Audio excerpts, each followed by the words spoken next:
Je vais lire le résumé de votre livre. Comment une élite de banquiers et de hauts fonctionnaires a endetté la France auprès des banques privées avec un texte obscur. Alors, votre livre montre comment la France a été mise en esclavage par la dette avec juste un simple texte anodin. Alors, rien que ça, déjà, c'est très fort.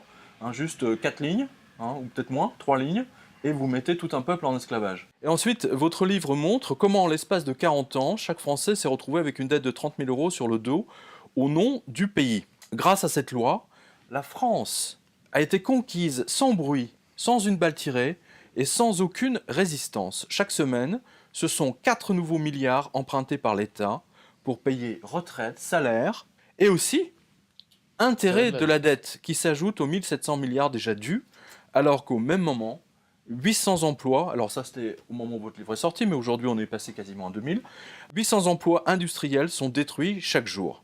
Ce livre est le récit de la pire trahison de l'histoire de France. Et il doit être lu par tous les Français. Dans votre livre, il y a un chapitre qui est extraordinairement intéressant. C'est là où vous racontez comment De Gaulle, donc revenu au pouvoir, retrouve une France totalement endettée, un peu comme aujourd'hui. Oui, tout à fait. Il y a une mission du FMI qui arrive à Paris en 1957. Voilà, vous le racontez. Et comment il sauve la France et désendette la France avec la Banque de France. Exact. Si vous pouvez nous... Alors, on va pas... c'est difficile effectivement de résumer tout votre livre.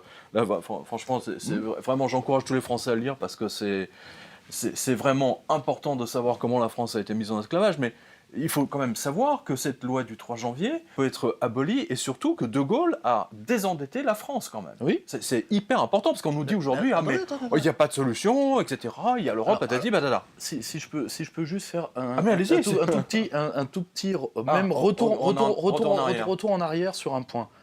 La France a eu des problèmes de dette tout le long de notre histoire. Nous avons réglé nos problèmes de dette au moins 6 ou 7 fois dans notre histoire. De Gaulle 2 fois, en 58 et aussi en 45, vu que c'est lui qui choisit contre Pierre Mendès France. Mendès France voulait la rigueur. Déjà, vous voyez, la rigueur. Tout ça, c'est des mots manipules, si vous voulez. C'est des virus mentaux, fondamentalement. Mendès France voulait, les Français en ont déjà bavé pendant 4 ans, ils peuvent en baver 2 ans de plus. De Gaulle dit non, on va faire de l'inflation. On va faire de l'inflation pour relever le pays. En 45 et en 58, il dévalue, il fait une bonne dévaluation, grâce au brio du Trésor et de la Banque de France, il fait une bonne dévaluation, il fait les droits de douane et un plan de purge financière. Nous nous sommes déjà sortis de ces situations-là, et quand vous voyez l'histoire de France, vous pouvez vous dire que même le gauchiste Mélenchon n'est rien à côté. Quand vous voyez que l'intendant des finances de Louis XIV dit « Vous savez, l'État, ça doit faire banqueroute au moins une fois par siècle pour se mettre au pair. » On ne paiera pas. Même Mélenchon n'oserait même pas le formuler. C'est là où vous voyez qu'on a reculé sur la puissance de l'État. On n'ose même plus penser ce que l'État a fait. On n'ose même plus dire aux Français « Vous inquiétez pas, on a déjà été endettés plusieurs fois dans notre histoire, on s'en est sorti. » Là, aujourd'hui, ce qu'on dit aux Français, c'est « De toute façon, vous allez payer. D'une manière ou d'une autre, et vos enfants vont payer, vos petits-enfants vont payer, donc mieux vaut que ce soit vous qui payez. Puisque c'est votre faute, vos gamins sont ruinés. » Michel Rocard, il y a quoi ? Il y a 2 mois ou 3 mois sur Europe 1, vous l'avez entendu, a dit, ça lui a échappé, je sais pas, il a dû prendre une pilule, quelque chose. Ou là, je fais sentir. Non, mais il a clairement dit que c'est le problème aujourd'hui, c'était la loi du 3 janvier. Je n'invente rien. La Banque de France a été créée en 1801 et jusqu'en 1974, ça fait quand même du temps, elle finançait l'État sans intérêt. Sans intérêt. Si on était resté là, aujourd'hui, avec tous les emprunts qu'on a fait depuis, puisqu'on emprunte tous les ans, la dette publique française serait de 16 ou 17% du produit national brut. Mais en 1974, on a eu une loi stupéfiante, qui s'appelle la loi bancaire, qui a interdit à l'État de se financer sans intérêt auprès de la Banque de France. On a obligé les États à aller se financer sur le marché financier privé, à 4 ou 5%. Et du coup, notre dette, elle est maintenant à 90-91% du produit national brut. C'est un peu effrayant. On va réendetter l'État, alors qu'on était arrivé à régler ce problème-là, des dettes vis-à-vis du privé. On était arrivé à le régler. Nos rois de France se réglaient en Oui, enfin, c'est peut-être pas réglant... non plus toujours une solution, on va dire ça comme ça. Non, mais Bien que c'est pas l'envie qui nous manque d'aller faire la peau des c'est des une... banquiers non, mais de Goldman Sachs. si vous voulez, c'est une méthode comme une autre de restructuration de la dette. Mais on était arrivé à partir des années 30, c'est surtout à partir de la loi de 34 où on monétise beaucoup, et surtout après 45, on était arrivé à régler ce problème-là parce qu'on était arrivé à la monnaie souveraine, à la banque souveraine, c'est-à-dire que la Banque de France avait organisé tout un circuit d'argent gratuit dans l'économie française, c'est ce qu'on appelle le circuit du trésor, et on était arrivé à ne plus se poser la question avec qui on va être endetté. Ça ne veut pas dire qu'on n'avait plus de dette, il y avait 20% de dette sous De Gaulle. Enfin, à vous résumer, mais si vous voulez, c'était il est avec les préférable- populations. Il est préférable que la France soit endettée auprès Avec- des Français Voilà. et que les intérêts que paye le gouvernement sur ces bons du Trésor soient effectivement Pas- payés aux Français et pas à des banques voilà. étrangères. C'est ce qui a permis, vous le montrez dans votre livre, Hum. à toute une classe moyenne effectivement, et des D'avoir retraités, des bas de laine. d'avoir ce qu'on appelle le fameux bas de laine. Ouais. Voilà. Oui, et ça a permis également de payer en partenariat peuple-État les grands travaux de la France des années 60, parce que c'est ça que les gens doivent comprendre. Dans les années 60, c'est pas si vieux que ça, c'est la génération en tout cas pour moi, C'est la mienne. de mes parents, c'est votre génération, Pierre. On a eu l'aménagement du territoire, le TGV, le Concorde, Ariane, la conquête spatiale. À aucun moment, personne ne s'est posé la question combien ça coûte. Oui, et qui finançait. Et aujourd'hui, on ne va pas... là, il y a un aménagement universitaire du plateau de Cerclay. On n'imagine même pas le terminer, parce qu'au prix de la rame de métro pour emmener les étudiants de Paris là-bas, on se dit qu'on ne va pas pouvoir le financer. C'est comme le brave Raffarin qui dit « Heureusement, on a fait des économies, le TGV va pouvoir arriver à Bordeaux ». Non, mais ce que vous comprenez montrez, effectivement, c'est que les marchés financiers ont pris le contrôle de la France Hum. grâce à cette loi. Je vous résume. Hein. Ils ont pris le contrôle du pays grâce à la loi du 3 janvier. On restera esclave des Américains ou des marchés financiers tant qu'on ne se révolte pas. C'est bien ça? Oui, parce qu'il on ne peut pas tout attendre de la décrépitude de l'euro, parce va falloir que quelqu'un en sorte. Il faut un acte de volonté pour se sortir de cette situation. Mais il n'y a pas de volonté. Vous voyez bien que aucun politique ne veut sortir de là. Justement. Donc qu'est-ce que vous voyez? Quel est votre sentiment? Alors, à titre personnel, je pense que le système peut se survivre encore quelques temps en émettant juste la quantité de monnaie nécessaire, ce qu'on appellerait du Ponzi népotique, c'est-à-dire du Ponzi pour les amis. Mais ni vous ni moi n'en faisons partie, donc pour nous ça va pas être joyeux, et nos internautes non plus. Or, ils peuvent tenir à un moment comme ça.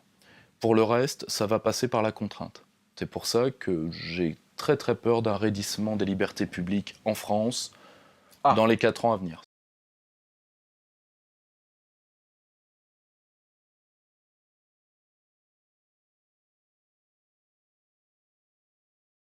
Est-ce que vous pensez que la suppression de la loi du 3 janvier aujourd'hui est une priorité pour tous les autres partis politiques qui ne partagent pas le point de vue européen? L'effet premier de la loi du 3 janvier aujourd'hui, c'est l'euro.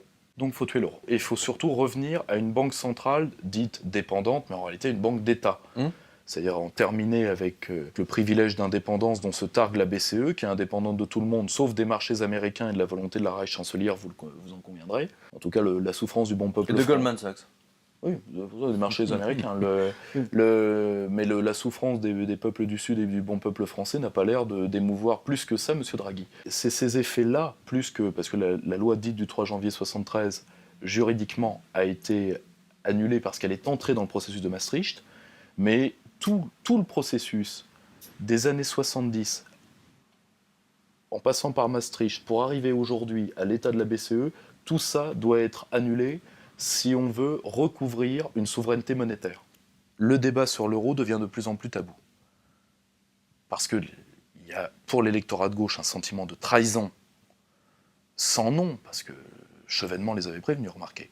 Mais l'Europe, telle qu'elle est, ne peut pas ne pas être. Et ça, Delors le dit, Delors l'écrit dans ses mémoires. Pour faire l'euro, pour faire l'Europe, il fallait la libéralisation financière, la désegmentation des marchés. Delors le dit. Il n'a d'ailleurs même pas fait que le dire, il l'a fait. Je vous signale quand même que Jacques Delors, il y a à peu près un an, a donné une interview dans un journal anglais, je crois que c'était le Guardian, en disant oui, mais j'avais toujours dit que l'euro allait se casser la figure. Oui, donc, comme quoi, les rats étaient les premiers à quitter le navire. C'est extraordinaire. Il fait des vidéos même sur Internet pour dire non, mais la financiarisation, j'étais pas là, j'ai rien vu. Oui, je j'ai suis vu pas la au courant. lumière, j'ai vu la lumière. J'étais pas là. J'ai vu la lumière, je suis rentré. Mais c'est extraordinaire. Aujourd'hui, même ces gens-là préfèrent se dégager de la marche de leur propre créature. Mais j'ai quand même été le premier qui a dit attention, l'euro est au bord du gouffre. Ce qui m'a été reproché, mais malheureusement, ça s'est vérifié. La zone euro a été mal conçue. Voilà. Mais dites-moi, est-ce qu'on va faire rêver les Européens de 20 ans avec une Europe avec seulement comme symbole un martinet? Une Europe sanction, il faut une Europe espoir, il faut une Europe solidaire, mais en même temps, qui comprennent bien que si on ne s'unit pas, alors dans 30 ans, on laissera à ceux qui seront à ce moment-là aux affaires un continent à la dérive. On ne peut pas réorienter l'Europe déjà à partir de quelle institution? La Commission est presque intouchable, la CJCE est intouchable, le Parlement européen, c'est un gag. On n'a pas de prise, et surtout, l'Europe n'est pas faite pour être défaite. Elle n'est pas faite pour protéger d'éventuels citoyens européens. Elle n'a pas été créée ni pensée pour ça. Il faut comprendre une chose, quand on est dans le hors frontière et dans le hors sol, il n'y a que deux institutions qui tiennent bien hors des frontières, les religions et les puissances d'argent. Alors, c'est tout. Les populations, non. On est déjà allé très loin pour l'Union européenne. Je rappelle qu'on a annulé, pas juridiquement, mais on a réécrit un référendum. Nous, on avait dit non, eh ben ce sera non, et tant pis pour vous. Je rappelle que ça s'appelle, je cite la grande juriste Anne-Marie Le Pourrier, ça s'appelle une fraude à la Constitution, qui, en politique, on appelle ça coup d'État. Faut se mettre dans les mots. Or, oui. Ça a déjà eu lieu, ça. Si ça a eu lieu, oui, le reste peut. Je me souviens d'ailleurs de l'intervention de Marie-France Garot, là aussi sur Affaire 3, mais on n'a pas le souvenir d'avoir entendu Madame Garot, et d'autres d'ailleurs, se révolter lorsque la Lisbonne a été passée. C'est assez étrange d'ailleurs. C'est une mécanique extraordinairement forte. Quand on a fait comprendre aux populations premièrement, elles n'avaient le droit que de s'opposer que par le vote. Alors que en France, on a eu des jacqueries, on a eu une révolution quand même, on a eu des gens qui ont fait plus que s'opposer par le verbe. Aujourd'hui, le temps n'est plus à ça. On dit, il faut être un bon citoyen, il faut voter, et après on fera ce qu'on veut de ton vote. Bon.